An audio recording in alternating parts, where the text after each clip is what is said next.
Hello, and welcome to Starting Points, where one thing leads to another.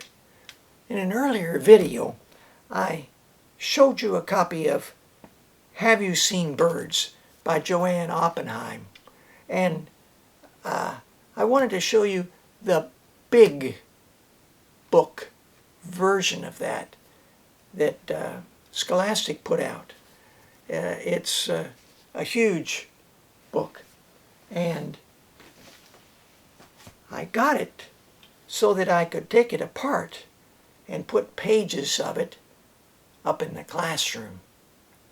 And you can see this stunning one of the great horned owl. And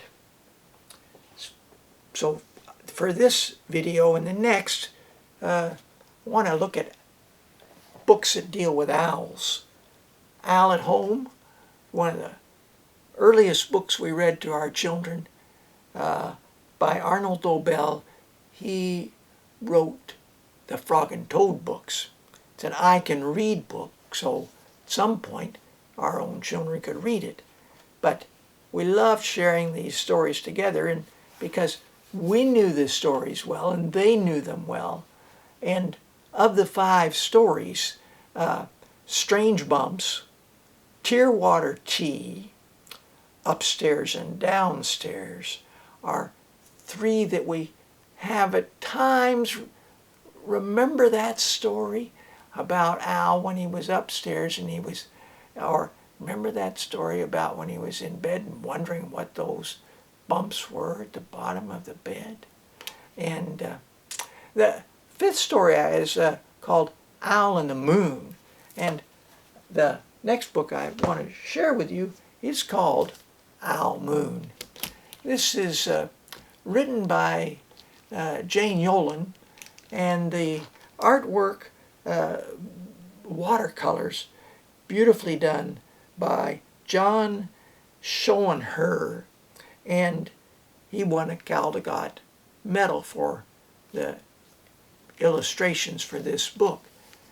It's a story of a father and daughter who go off into the woods owling, which is a term where a person makes a call like an owl in hopes of hearing an owl reply, and in doing so get an angle on where to go, and then maybe call again and get closer until hopefully at some point see the owl. So it was an interesting coincidence then in this, and that Jane's husband took her children owling, and John took his children owling. So both of them have some real personal connection with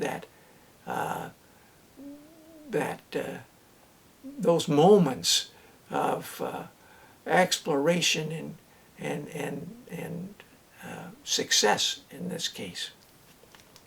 The Owl Moon I've read to 4th and 5th graders. A Toad for Tuesday by Russell Erickson. It involves an owl, and it involves a toad. The toad is has a brother, Wharton and Morton, and the 2 of them live underneath the hollow space under roots of a tree, and one loves to cook, and the other is sort of an inventor and a tidier-upper, and they get along great, and they go on adventures together. There were 5 other books written by Russell, and my children read them all. We read some of them to them. Here's one that we read aloud as well, Warden's Christmas Eve Adventure. All those books came out as hardcover books and then were published as paperbacks. So next time I want to share with you probably a dozen books about owls for teenagers and up. So until then, goodbye for now, and thanks for tuning in.